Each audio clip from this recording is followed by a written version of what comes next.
Let's go. Welcome to the Soul Fam podcast, where we expand your personal universe. I'm Diana Marquetta, and in each episode, Soul Fam co-founder, co-creator Lexi Strummer-Solden and I interview the world's most rising and longtime experts in consciousness, spirituality, entertainment, healing, and science. From Earth's dimensions and dimensions way, way beyond.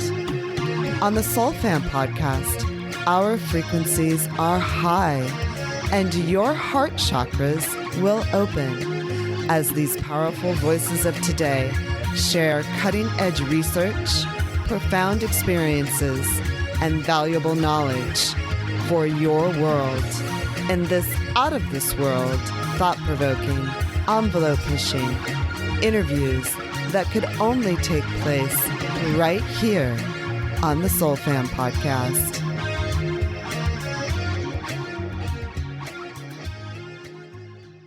Welcome to the Soul Fam podcast. On today's interview, we interview Stefan Burns, who is a geophysicist who deals with the current energies of the universe and brings us updates almost on the daily on his YouTube channel, which has nearly 100,000 subscribers to it. Stefan's sort of prolific in his understanding and his willingness to guide us through these changing energies on the planet and in the universe. And he's also very graciously started relating these sort of things to sort of our daily lives through, it may be Bitcoin, the astrology, or even sort of the state of our mammals and animals. And Stefan was gracious enough to lend his voice and his intelligence to the podcast today. And we're super excited to talk with him. And he's a wealth of information and knowledge and interest. Thank you for the wonderful intro. Yeah, I have a lot of wide-ranging interests. I feel like you covered all of them. So time to wrap up. We're done. Yeah. Well, just I recently started watching the podcast and have had an interest actually in space weather for a while. And what I found was interesting, especially, and I'm sure you knew this before you ever started, but that people were really interested in it, or it could be a very interesting topic, and it really has relevance to our daily lives right now. Yeah, it's this topic that I think there's an innate curiosity because part of us, whether we're educated on it or not, has this awareness that we are part of this greater whole. And I think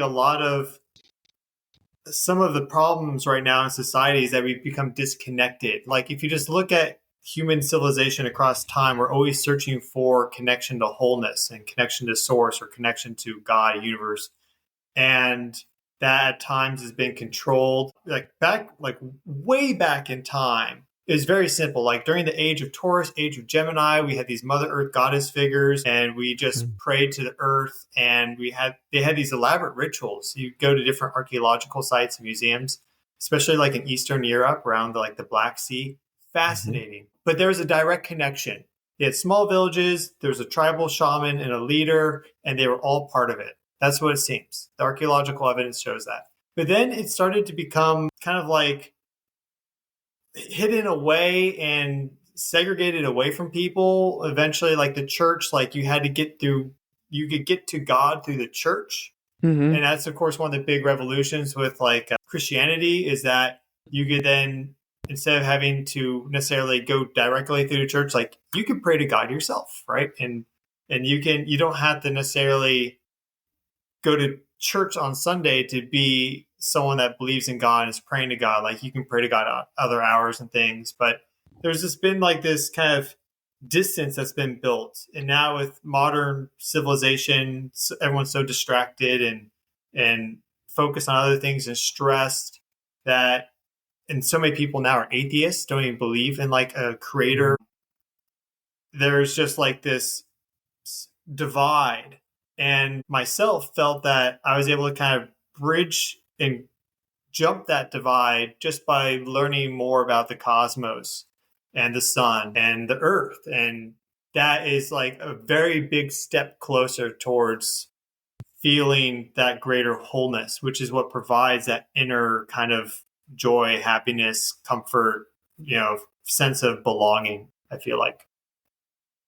Yeah, we feel that way too. We've, especially on the podcast recently, we've been interviewing a number of people that really talk about the nature of nature, trees talking, the communications with plants. That we are not separate at all from anything. We're all sort of part of the same universe. We're all very connected. And that's one of the reasons I found space weather, which seems like it's far out. We're far out in the planets. It doesn't affect us, but it does on a very real level. So why did you get into this? What brought you to, be very public about it and really start your channel? And how long has this been going on? Yeah, that's a good question. I see how everything like kind of makes sense in my life, though. Mhm. I wasn't focused on YouTube or ever thought I'd be like a YouTuber when I was, let's say, like, a teenager or something. But nor did, like, when I was a kid, I went to In-N-Out and I never thought I was going to be working at In-N-Out for 5 months in college, right? So you have these things that happen and then you realize later. And so, like, I always had interest in nature and I had a lot of interesting dream experiences as a kid, which have now come back to me because I've kind of done the purification needed for the pineal gland. So there's always been this really big scientific interest and passion, but also this kind of exploration of altered states of consciousness through like dreaming and that liminal space in between them that have been like kind of parallel and coexisting when I was growing up, and then went to school for geology, then became a geophysicist. And I guess the science one kind of took over a little bit more. But what was interesting is that it all guided me back. I discovered and learned about the Schumann resonances, which are these Mhm. natural energy fields that exist everywhere. And I never learned this in my education for geology and later in geophysics. It took me a while before I heard of them, which is kind of crazy because they're one of these dominant energy fields that exist everywhere. You think it'd be one of the first things you learn about. Even when I was traveling, I met this, and give grace to everybody, but I met this PhD in atmospheric sciences, and I Mhm. asked him if he knew what they were, and he didn't know what they were. And here's this energy field created by lightning strikes and part of the global electric circuits, like one of the big aspects of atmospheric science. You can use them as a global tropic thermometer to understand how the climate of the Earth is changing. They're connected to so many things, space weather, so much. And he had no idea. And so, in general, there seems to be a lack of awareness and education on these energy fields. And that's just one Mhm. of them. There's a whole Right. bunch. Space weather also, I would say, is part of that. But they're really interesting because once I heard about them, then I just had this curiosity to keep exploring it. So I read some papers on it and I just kept like, the more I learned about it, the more fascinating it became because then you learn about the links with consciousness and heart rhythms and spirituality and collective conscious and all this. And Mhm. so how that turned into like YouTube is that I made a video on it. It's like 6 minutes long. And if you type in Schumann resonances, it's still one of the first videos to pop up. And that video, after like 4 months of kind of sitting there, just doing stuff in the background, I had almost no subscribers on my channel. It's like one of my only videos. All of a sudden, it started to get traction. Hmm. And it was really cool as someone who basically had no subscribers to see a video spike up to like 400 views a day. It's like, oh my God, right? And I was like, I should make more videos like this. Like Uh-huh. that's a good way for me to learn is I can read the research papers, look at the data, and then go through the process of summarization and everything, and then presenting it. And that really resonated with a lot of people. And the universe kept giving me signs to do that more. And so here I am. That's simple.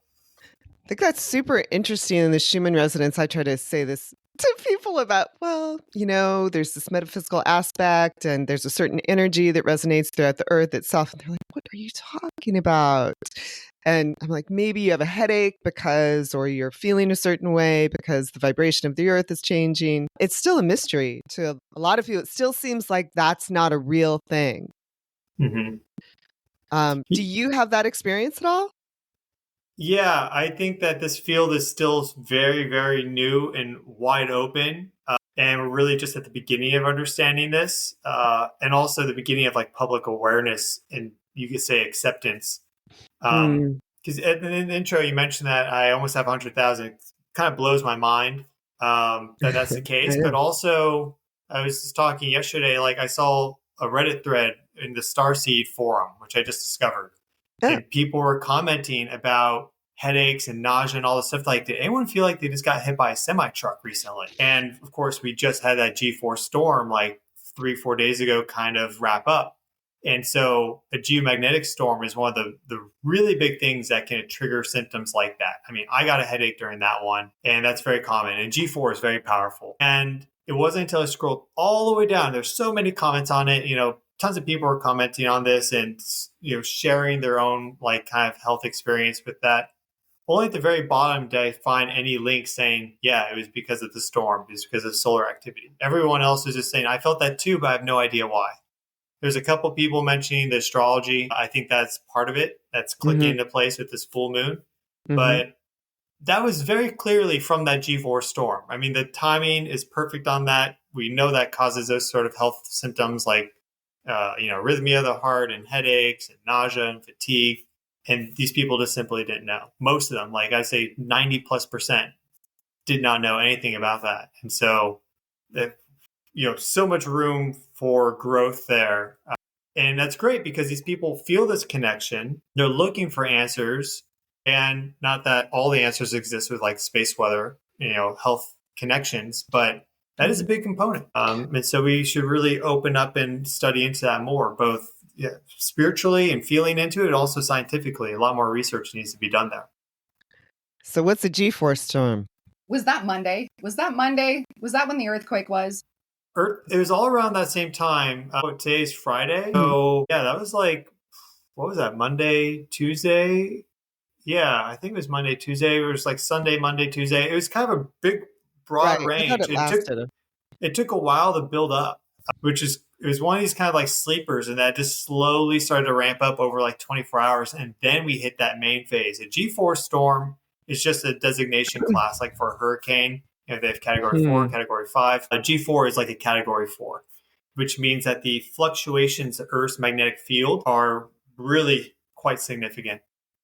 Whereas a G1 storm is also these fluctuations to the field strength, but they're quite a bit less. And so these are fluctuations to Earth's force field, you could say. I mean, a magnetic field is basically just this latent, invisible field of force that has an ability to do work, push charge around, for example. How strong it is depends on, like, how much work it can do depends on the strength of the field. And so Earth's magnetic field is pretty strong over a broad range. And so it interacts with us at the cellular level. It moves ions and charge carriers around in our body, but usually it's stable. So the effect is relatively inert. But when you have it swinging back and forth like this, the field strength goes way up, then it goes way down. And it's having all these oscillations and different pulsations that are typically very low amplitude, all of a sudden dramatically increase in power. Stands to reason that all of a sudden our body would respond, and that in general creates this more stress cellularly and more free radical activity. It kind of creates less coherence in the body. And then that needs to be dealt with because life likes coherence and order. But I feel like you get certain information downloads from that, and it helps your body to like share information from other parts and bring it together to synthesize. So that's really interesting. Lexi, were you going to ask about the full moon that's coming up? And this feels like it's all connected. Well, first of all, your videos, you have a very soothing voice. And I love listening to weather reports just in general. I love the weather. It's my favorite part of the news. It's very calming for me. And then when I was watching your geo weather reports, I guess, and then you incorporated astrology, I was like, this is the weather, actually. Yes. I mean, it made so much sense. And you had listed, I think in one of your videos, you had listed some things and sort of what to expect, coming up to the full moon and after the full moon. And there's squares and kazimis and things like that. And trust me, you know more than we do. So would you like to share what's happened? Well, if I was to kind of go back to like the journey aspect, is like was having these things that I was learning, the science, some of the spirituality, more so with like dreaming, keeping a dream journal, things of that nature. I think it's really important, at least for me. But then I found that as other things have kind of come in, they've also captured my curiosity. Astrology is one of them. And then as I've learned it, it's very greatly like slotted in perfectly and has added additional coherence to what I'm seeing. And so, I mean, it's not like I'm infallible and I'm not prone to some bias. I'm human, but in general, I am pretty good at looking at things pretty plainly. And the more I study into astrology, the more those archetypal energies just clicked into place and really make sense. And so it was just a natural evolution to start like adding that into my videos when it resonated. And yeah, that really seemed to have grabbed a lot of people. I actually thought that was going to not be something that people appreciated. Some people don't. Some people are really in it just for like the space weather, the science stuff. But there's other channels out there that are focused just on like mainstream science. But in general, most people appreciate getting this information, that information, that information, and seeing how they all come together. Right.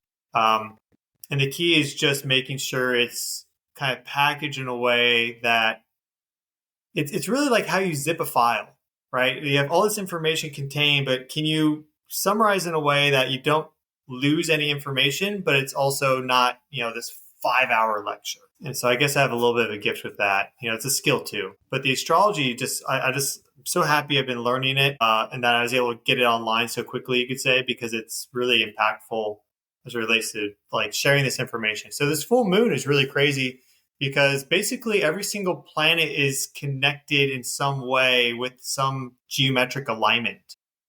And that's what we're talking about with astrology, really. I mean, if we want to really kind of zoom out and look at more scientifically, it's just like, what are the alignments at play?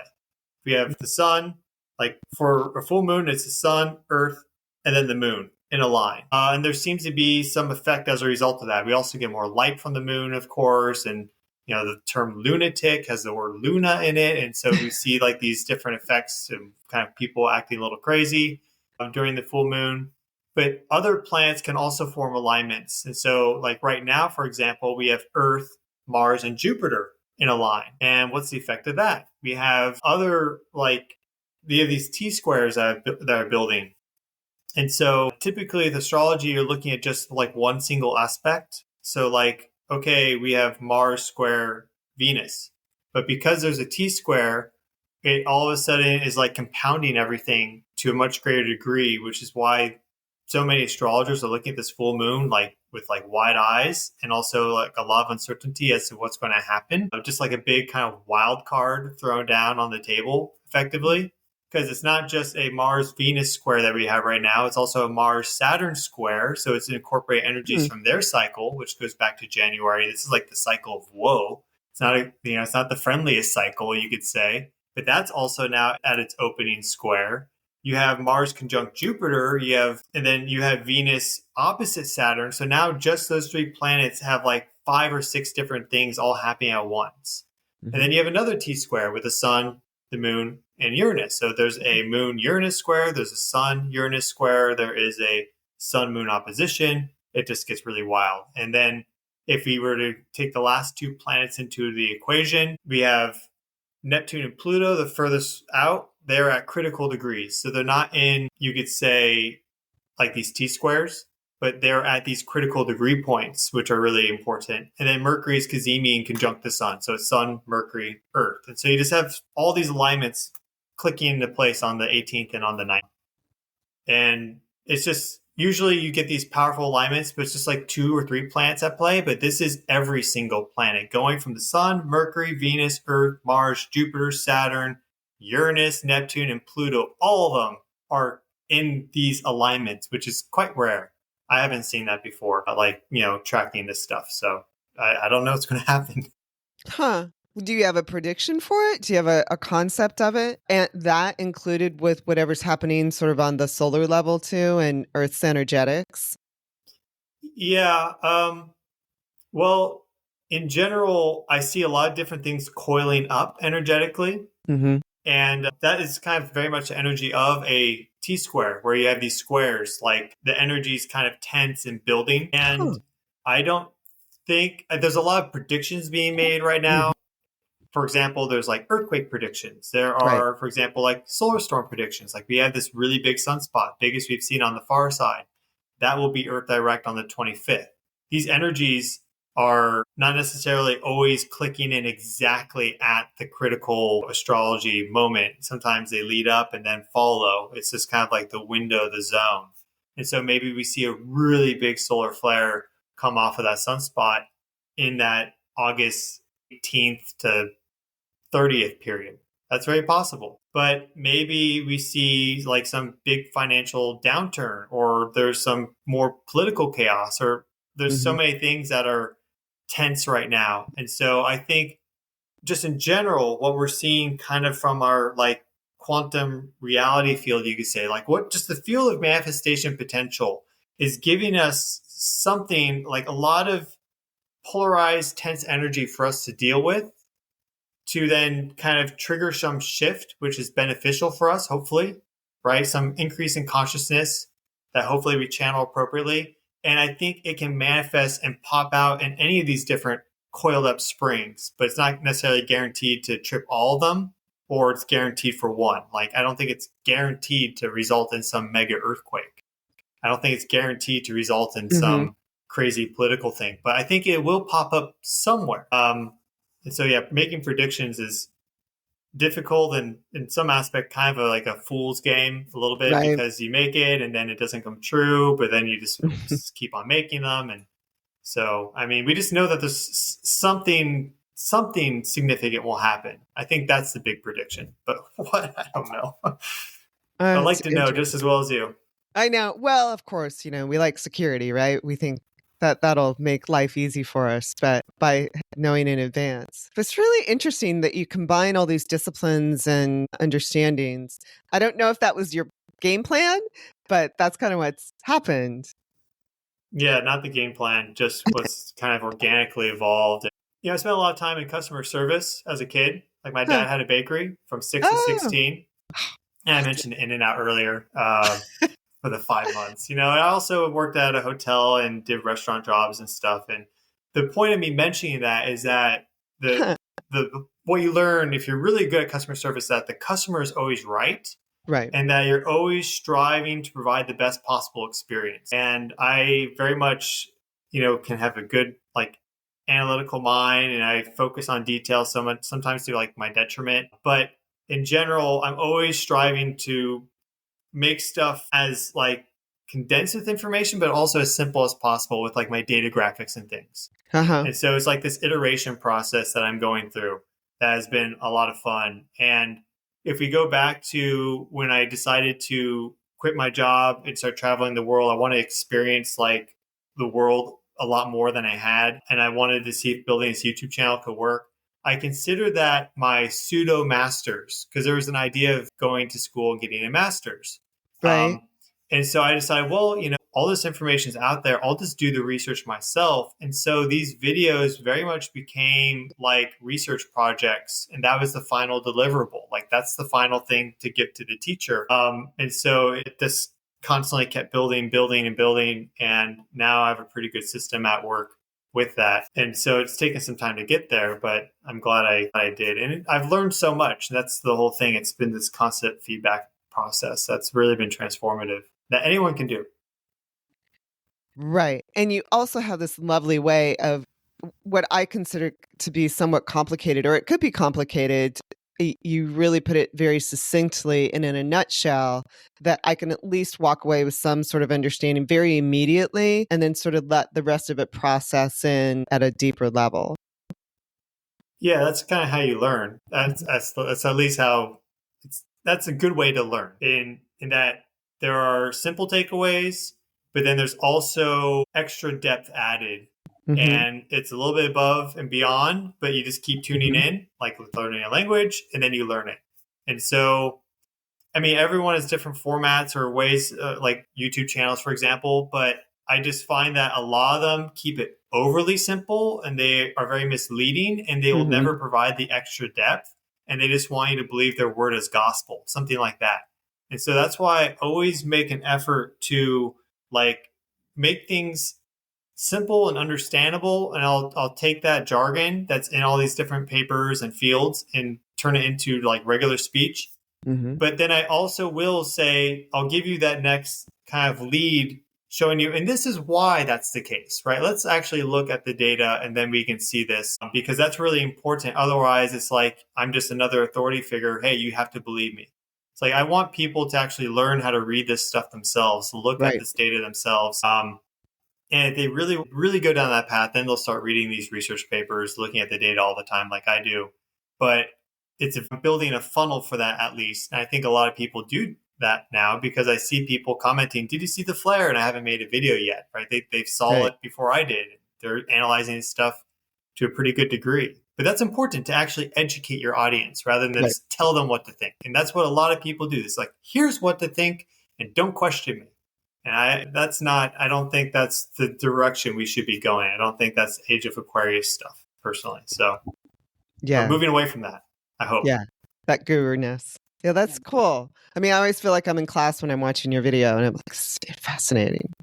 That's great. So, yeah. And I actually, honestly, I thought you were probably a professor. Is that, have you worked as a professor at all? No.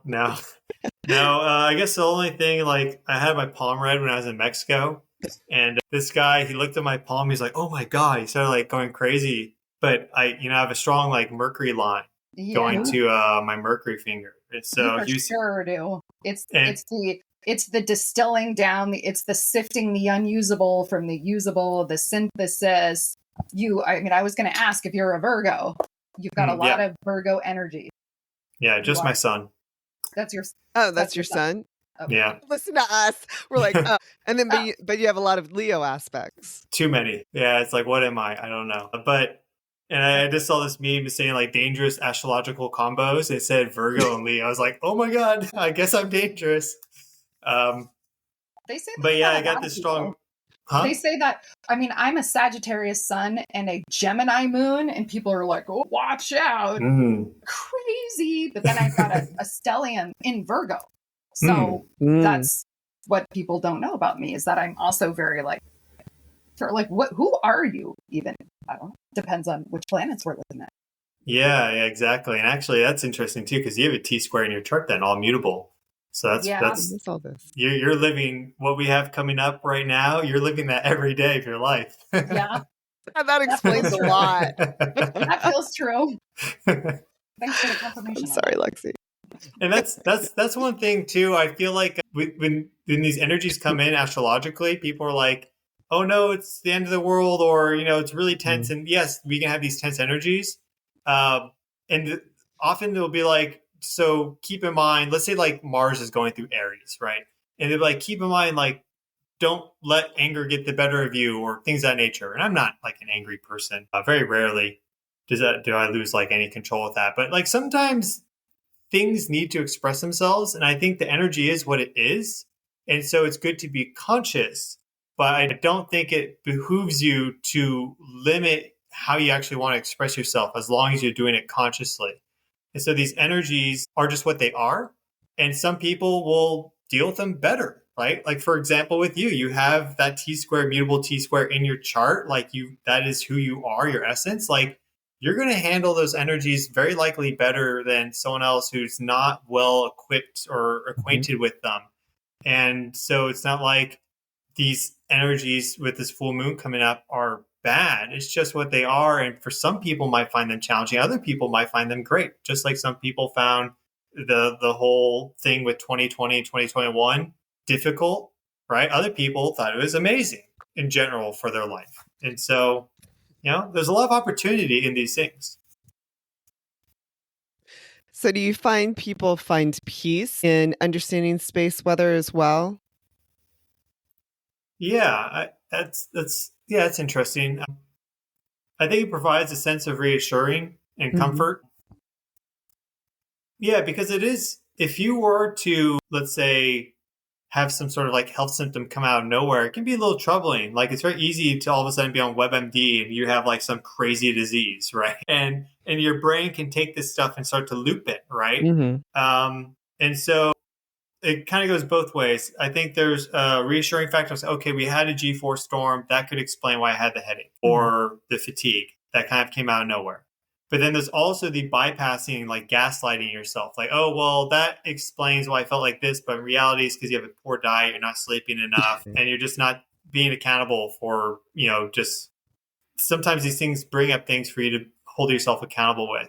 And so I see that as well.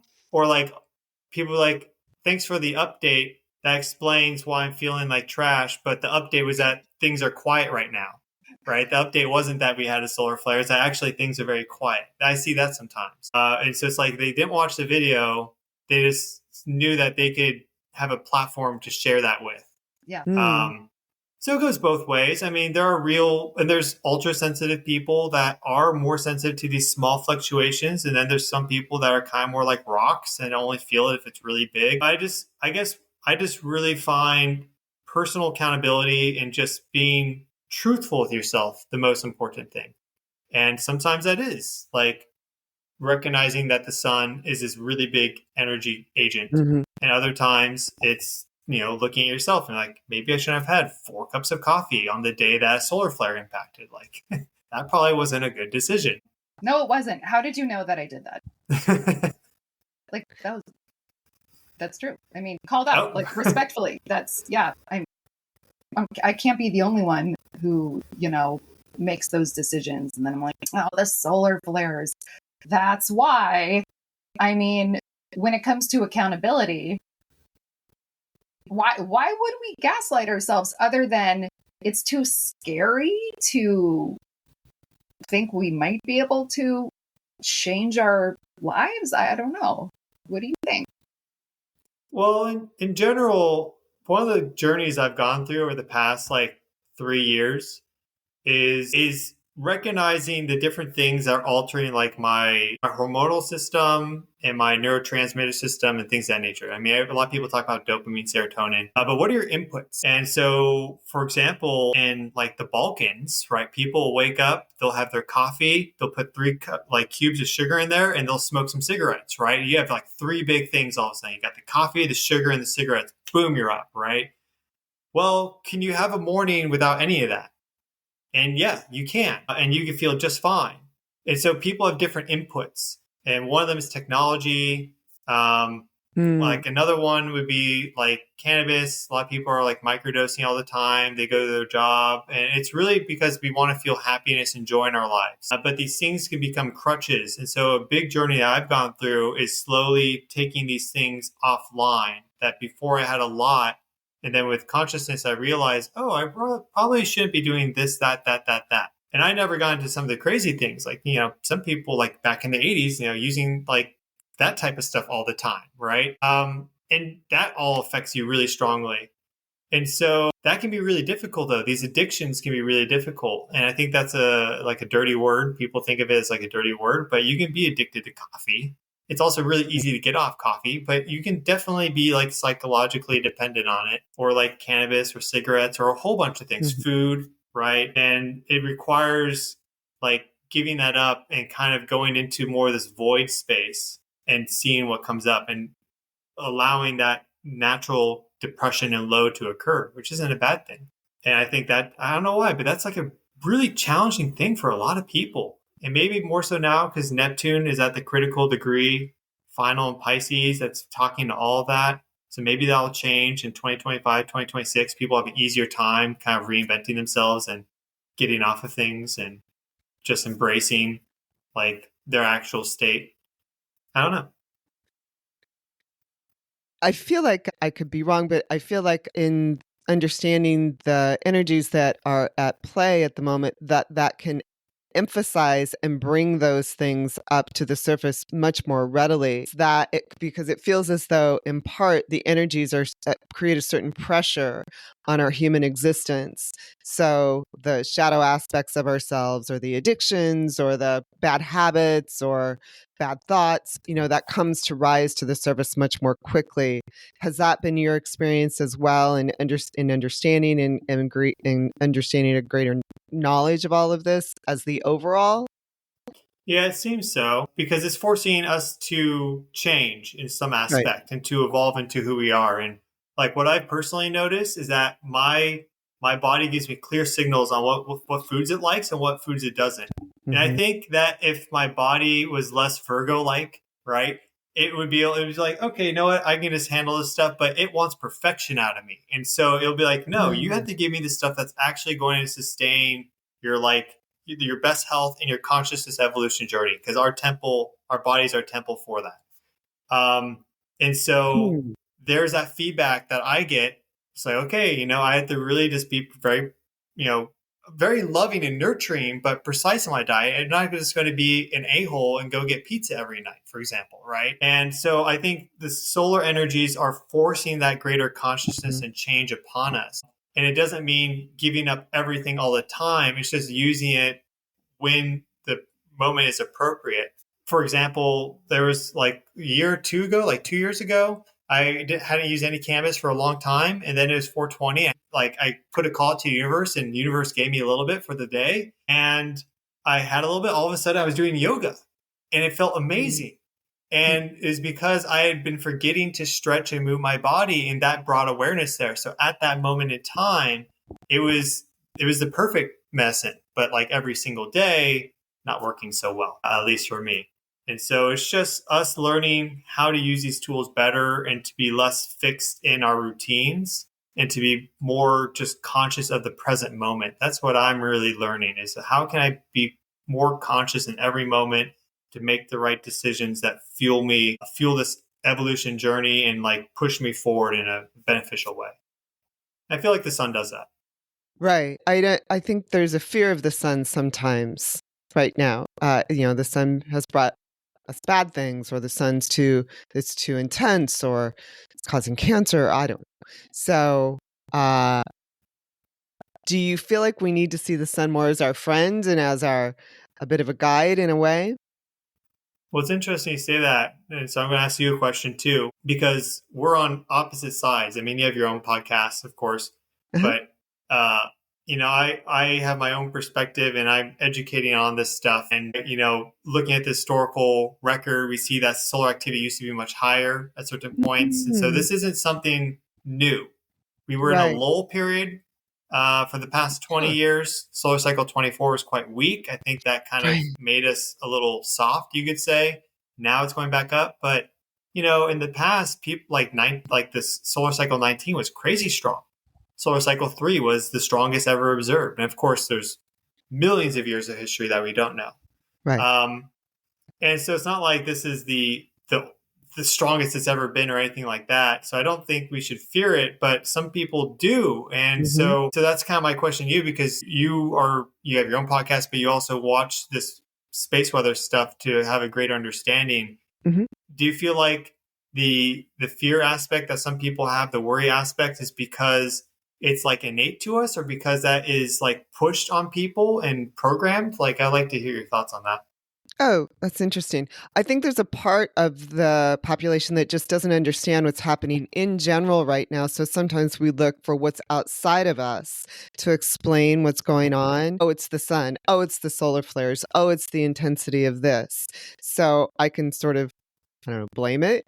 It's a little victimization. And then the other side is that if we internalize it and understand that it's a part of us, it's a part of our natural living, it's a part of nature, there's much to be gained from it. And perhaps I'm just not listening very well. So it's understanding that connection between the two. It's not like that is a force or a god or an evil. It's actually part of me that needs to be expressed more openly and understood better. It's part of my consciousness as much as it's part of my body.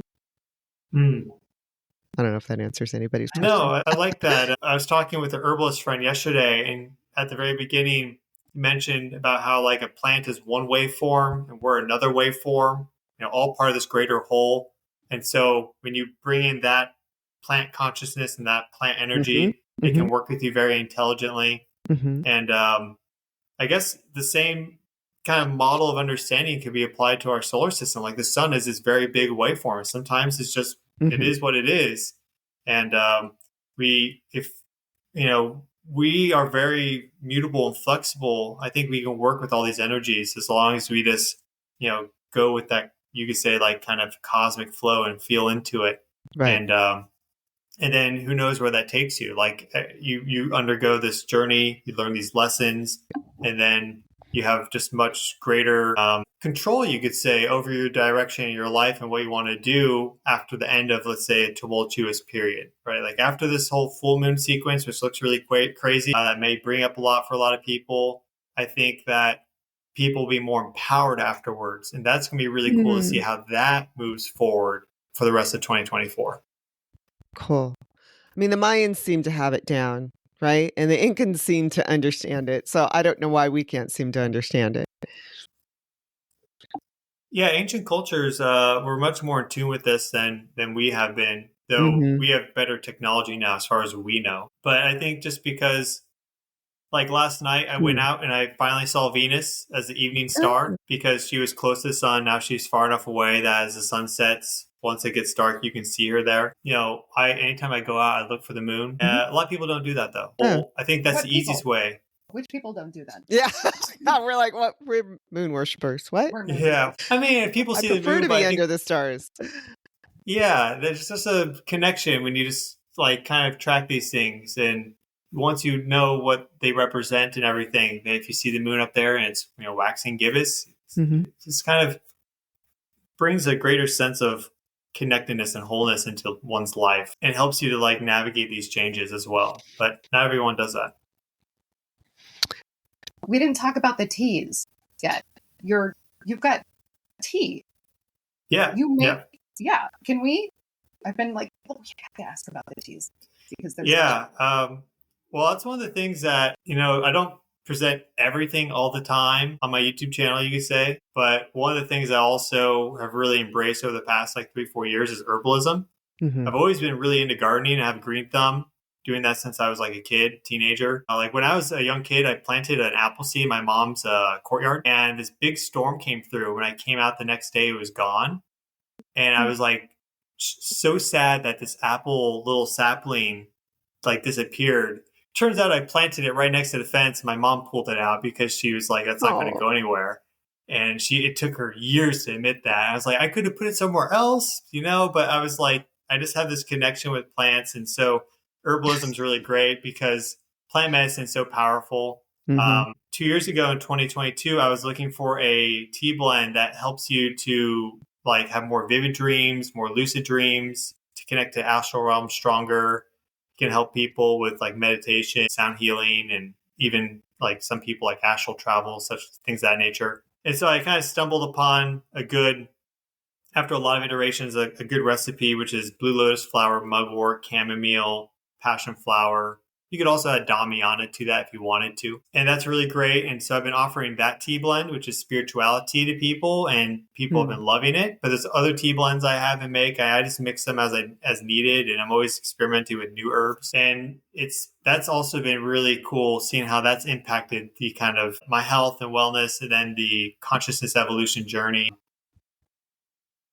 And I mean, like coffee is an herb. I think we're all herbalists. Anyone that's drinking coffee is an herbalist to some degree because that's a very powerful herb. And so that also is very resonant with a lot of people. It goes back to our history, and we were using herbs for medicine predominantly until like basically the 1900s. And it's just recently has shifted. And hopefully that's just a temporary blip and we get back to like preventative and herbal medicine.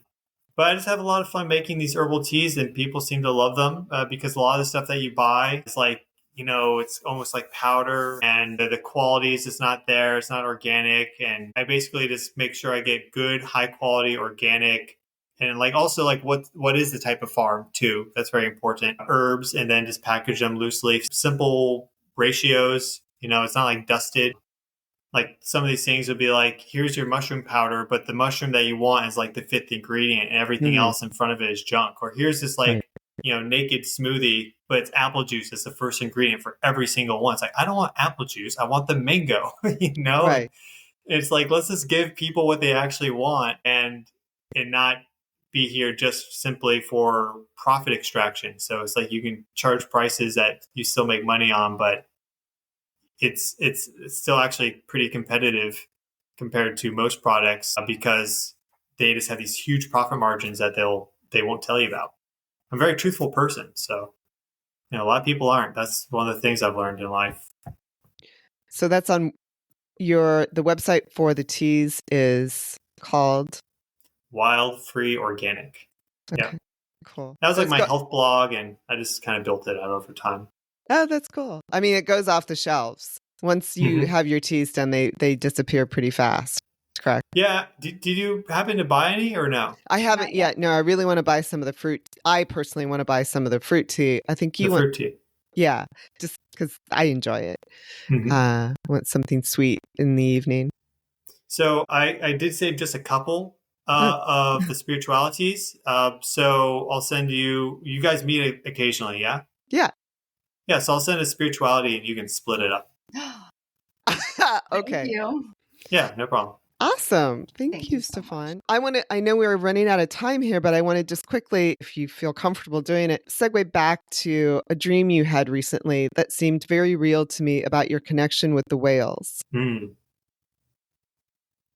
Yeah, that was interesting. It was more, I don't, what is the word dream, right? Like, what does that mean? I think sometimes we have these experiences that aren't dreams. And my perspective of dreaming is that you're actually just in a different dimension. Your consciousness just goes to the astral dimension, because that explains how it can be so vivid and real, more real than, normal reality, but it's of a different character.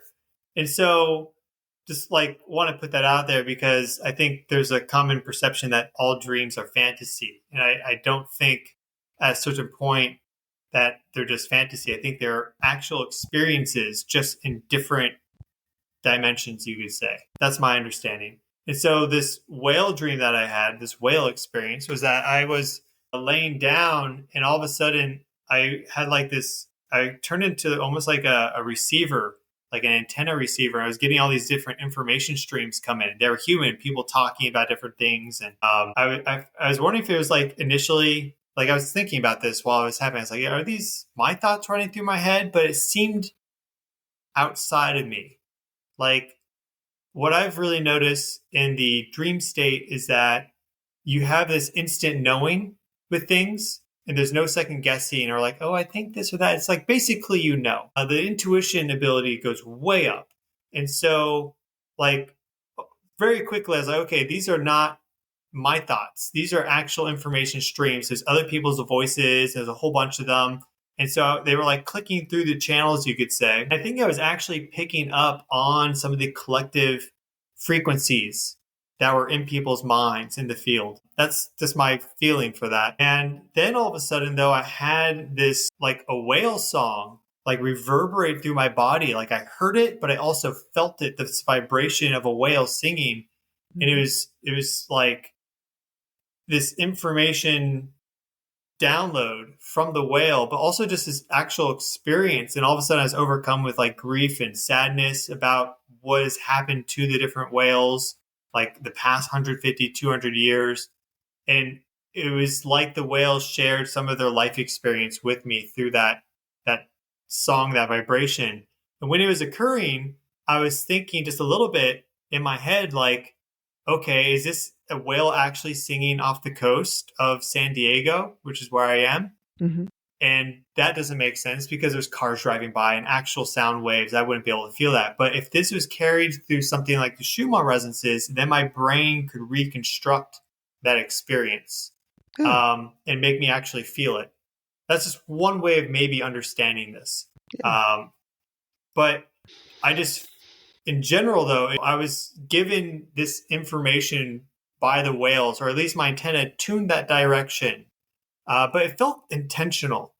And then afterwards, it just brought a lot of like awareness and greater consciousness as to the suffering of other very intelligent sentient, very conscious beings on our planet. Because we get kind of lost and wrapped up in our own world. And that kind of brought it back to the fact that, okay, like there are other very, very conscious, evolved beings that we co-inhabit this planet with, that we've done a lot of harm to, that we need to take responsibility for. And it's called like radical like responsibility. Like there was someone that commented on that video saying like, I didn't kill the whales. I don't know of any of my ancestors who killed the whales. And so like there's nothing that I need to do. And like, yes, that's true. But at the same time, like as I see it, the only way this problem is going to be solved is if we all just radically accept that collectively, that wrong that we did and move forward with that. And I don't think that's too much to ask. Mm-hmm. It felt very healing for me to take on some of that and process those emotions. I was almost a little disappointed when it ended, even though I was like crying in my dream with, this whale song and everything. A lot of people don't like to experience these emotions, but I could feel the healing occurring, at least my little instance when it occurred. And I'm sure other people have their own experiences all the time. I'm not the only one doing this, which is fantastic. But there has to be greater awareness and willingness by us overall for these sort of things to actually be healed to a significant degree. Because I wouldn't have received that download in the first place if that all the trauma that we inflicted upon like the whales, for example, never occurred. And B, they still weren't grieving about that. Mm-hmm. Just as Native American tribes are still grieving over the loss of their, so much of their past and so much of their people and their lands and their way of life, right? Like this isn't all just because it's done doesn't mean all of a sudden it's healed. And so I think that's a big aspect of this too. Sometimes we focus too much on, it'll be like the astrology will be like, with this T-square, make sure you cut out your toxic relationships. It's like, that's a good thing to do. Like, we don't want toxic relationships. But sometimes we need to be looking at the greater picture here. It's like, how have we been toxic in our relationships with other life forms, right? And by addressing those things, I think it naturally helps us to attune and to align into ourselves and our higher spirit more. And that will then naturally sort our life into place. And so you can really focus on these greater issues and you'll find, let's say, that toxic relationship no longer like a big aspect in your life. But that's just what I believe. But it was a very visceral, powerful experience. I felt compelled to share it. Right. And so I did, and it seemed to resonate with a lot of people, which I'm very happy for. Yeah, it certainly resonated with me. I have a feeling that you were sort of chosen because you have this platform to share. And my frank opinion is that whaling is not over with. It's still continuing. I think that there's still things going on. And I feel like you're such a great conduit for what's happening on the universal level. And the whales certainly must relate to you. So it's really a beautiful dream, quite frankly. Well, I would like to have more experiences with them. Recently, I've been going into these kind of like rabbit holes with like the deep sea and the ocean and everything. Yeah. I guess, that's been kind of fascinating me. So I need to explore that more. And there's different labels that we have. People will call themselves a channel or whatever. Mm-hmm. All those gifts exist. I guess I just share these experiences that I have. I don't consider myself like a channeler, but I guess that is what that was. But yeah, I mean, it's good to, some people are giving these experiences at different times in their life. And I think it's good to share those. That's why I'm so happy to see so many platforms now pop up. One being this podcast, for example, others being like these NDE YouTube channels where then people can come on and share their stories and experiences because it can be deeply transformational, not only for them, but for a lot of people. It can be very impactful. And I think sharing actual human experience is what's like the most valuable thing. So you can talk about data and all this stuff, and that's great, but it has to have some element of human in there. And so I incorporate that. And I think that's what really helps at the end of the day. You feel like you're actually connecting with someone because you are actually connecting with that person. Yeah. And with the planet in general, it's very evidentiary. So we like that, right? We need to have that. I can see it and feel it and hear it. And not go too far where now you're just, talking about yourself because you just want to talk about yourself. It's like share the experience that people resonate with and then move on to other stuff. It's a difficult thing because you have to be aware of like your ego and things of that nature. And I can't say I'm perfect at that, but it's this evolution process. And I just have these experiences that I feel like people want to know about. And so I share them when they're appropriate. Yeah, it's a good blend. It's a good blend of data and information and education and personal experience. It's kind of life. Yeah. Yeah. So, Lexi, am I missing anything? No, I mean, I just had a dream last night that the trees were so malnourished they started eating people. But I'm sure that has nothing to do with anything. Sounds like a movie. Nothing to do with anything. Malnourished in what way? Like they were hungry. The trees were so hungry they started eating people. It's interesting because we know that our soil is so depleted right now. I know. Right. My mind went. And, or like, for example, in any normal town or city, the amount of asphalt and concrete that exists compared to dirt is tremendous. And so their roots are underneath that. But that soil that's capped is not being replenished naturally by the leaves falling, composting, and then effectively, even like when it rains and the leaves are there, it creates like basically like a fertilizer tea that goes down. Yeah, the trees probably, and they're also being cut down a lot, way too early. A lot of them are dying early. Yeah, I mean, there's just a tremendous amount that we've inflicted on this planet that I think we can't like lie to ourselves about. We've done a lot of good. A lot of things that we've done are just outdated systems that we really should probably evolve. Right. Yeah, I think that's why a lot of this is happening right now, is to give us that opportunity. It's like, come on, now's the time. We can, and we're certainly evolved. We can be evolved human beings. There's all there. I mean, the technology is there. The information's there. I think there's an urgency there. We have all the things we need to like go into New Earth. That's what I believe. This idea of New Earth, that there's greater harmony amongst the Earth, ourselves, all other sentient beings here. But yeah, it's like, will we step into that? And fortunately, a lot of power is like in the corporations, and those will have to be dismantled somehow. Like, how is that going to occur? I don't know, but those will have to be dismantled for the parking lots to get broken up, and for there to be parks and dirt again, for example. Right. Like very simple things. Like we need that though. So the trees won't eat the humans. Yeah. Or else they will. They might. Drop a branch on your head. Yeah. Earth to earth. Dust to dust. So, all right. Tell us how we can get in touch with you, how the audience can watch your podcast. What else do you have coming up? Any announcements? Are you going to be back on television at any point? Or some great show of your own? Eventually a good show of my own. I would like to do something very similar to Secrets of the Underground, which is getting this geophysical equipment and going to different like archaeological sites or areas where they've done interesting things and surveying them and trying to find the remains. And so there's a whole bunch of good candidate or like strange anomalies that we have. I would like to do that at some point. And so that will be an expansion of the YouTube channel, maybe in a few years or less. That'd be really cool. But in general, the YouTube channel is just at Stefan Burns. So STEFANBURNS. So just like my name right there, just with the at. My website's wildfreeorganic.com. I'll have a whole bunch of tea blends available at the very end of August and through September. This is my Vitality, my Tranquility, and my Electricity tea blends, which are the original three that started it all. And so they'll be in stock then, which will be great. So if you're interested in these, organic, natural herbal teas, then you can subscribe and I'll make an announcement when that is coming out. And I mean, that's basically it. Just very thankful and grateful for you to have reached out and to be on this podcast to talk about these things. And yeah. No, I think we're pretty grateful to you. It's really interesting. Really, really interesting. Hope we can work together again in some capacity.